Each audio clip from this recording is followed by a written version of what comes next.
Hey, welcome back, guys. So today on this video, we are talking about your GoDaddy website builder, and more specifically, I'm going to quickly answer a question I keep getting a lot on my other video, and that is, how do you change the theme for your GoDaddy website builder? So let's go ahead and talk about this. First off, guys, real quick video, not too many steps involved, so be sure to stick around to the end of the video. But why would you want to change the theme for your GoDaddy website builder anyways? Well, that's pretty easy. If you're running an online business, you know that sometimes themes can be sort of dated and maybe you want to freshen up your website. Whatever the case is, it's a pretty easy process. It's handled here in your GoDaddy website builder. Check my video description. I'll try to leave the written instructions there as well. But I already logged into my GoDaddy website builder, and this is the home screen. Now, in order to update the theme for your GoDaddy website builder, here on the top right, you're going to click on theme. Once you do that, you're going to see a drop-down menu, but you want to click here on try a new look. Okay, once you do that, you're going to see a lot of different themes that are available. So as you can see, the themes that are available, they're going to have their name right here. So this is modern, this is Kai, this is Libre, urban, script. So just scroll through and then see which one kind of fits your brand. So for example, this one looks pretty cool, dusk.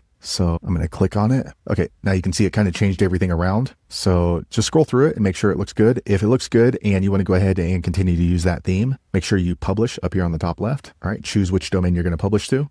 Okay, now it's publishing. Also, if you are going to be changing the theme, you can also go ahead and change up the different colors as well to give it a new look. You can click right here in colors and maybe update this to, I don't know, maybe a green. And now you can see it's starting to update. And maybe we're going to change that over to, I don't know, maybe a pink. Well, I guess it's kind of purple. So that's another way you can kind of update the theme. So there you have it, guys. If you're wondering how to change the theme in your GoDaddy website builder, that's the easiest way I know how to do it. If you know an easier way, be sure to leave a comment below. Let the rest of us know how you did it. Hopefully you found that video useful. If so, click thumbs up or maybe consider subscribing to my channel, and I hope to see you on the next video. Thanks again for watching.